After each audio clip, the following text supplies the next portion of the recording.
कुल्हाड़ी में यदि लकड़ी का दस्ता न होता तो लकड़ी के कटने का रास्ता न होता।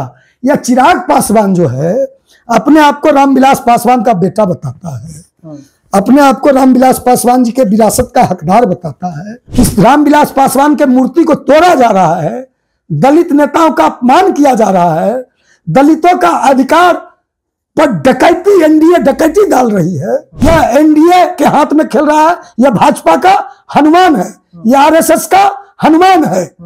अंबेडकर साहब को राज्यसभा में देश के गृह मंत्री अंबेडकर अंबेडकर अंबेडकर अंबेडकर कहकर अपमान कर रहे थे। यह व्यक्ति वहां बैठ कर मुस्कुरा रहा था। जो संविधान को देखना नहीं चाहते, जो अभी जो लोकसभा के चुनाव हुए, जो भाजपा और आरएसएस के लोगों ने नारा लगाया कि अब की बार 400 पार संविधान को बदलना है, ये लोग जो संविधान विरोधी हैं, ये लालू यादव को बदनाम करने के लिए भारतीय जनता पार्टी, कल जो बयान आया है इसके पीछे पूरी की तरह भारतीय जनता पार्टी के द्वारा यह स्क्रिप्ट लिखा गया है। सुभाष यादव जी ने 2 दिन पहले बयान दिया पटना में एक मीडिया चैनल को कि हमारा जो लड़का है, हमारा पुत्र जो है चिराग पासवान जी की पार्टी में है और वह विधानसभा का चुनाव लड़ेगा। तो पत्रकारों ने पूछा कहां से लड़ेगा, गोपालगंज से, छपरा से। उन्होंने कहा कि बिहार के किसी कोना से हमारा बेटा लड़ेगा, एनडीए से, चिराग पासवान की पार्टी से। लालू यादव जी 35 साल पहले मुख्यमंत्री थे, 3.5 दशक के बाद बोल रहे हो,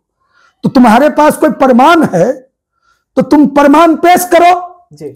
लेकिन अपने बेटा के टिकट के लिए इस तरह की बयानबाजी कर रहे हो, वो भी जो देश के सबसे बड़े नेता आदरणीय लालू यादव जी, दोनों आदरणीय नीतीश जी हो या आदरणीय लालू जी हो, दोनों ही एक ही क्लास के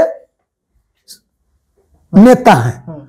दोनों के जो प्रिंसिपल थे, टीचर थे, दोनों नेताओं के, लालू जी के, नीतीश जी के, दोनों के प्रिंसिपल टीचर कर्पूरी जी थे, लोहिया जी थे, जेपी थे। भाजपा ने नारा लगाया, नरेंद्र मोदी जी ने नारा लगाया 4 दिन पहले कि दिल्ली तो झांकी है, बिहार अभी बाकी है ना।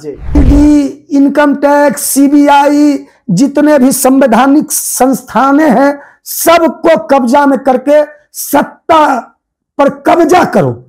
किसी तरह सत्ता हड़पो, कुर्सी हड़पो। जनता दल को भी भाजपा समाप्त करना चाह रही है, भाजपा खाना चाह रही है। जनता दल का जो जमीन है, जो सामाजिक न्याय का जमीन है, उस पर भी कब्जा करना चाह रहा है भाजपा। बिहार में इस नापाक मंसूबा को हम कामयाब नहीं होने देंगे। यह सामाजिक न्याय की धरती है। हम ताल ठोक के कहते हैं भाजपा को इस साल या जो वर्ष है 2025, यह भाजपा के पतन का, दफन का, एनडीए सरकार के पतन और दफन का साल साबित हो।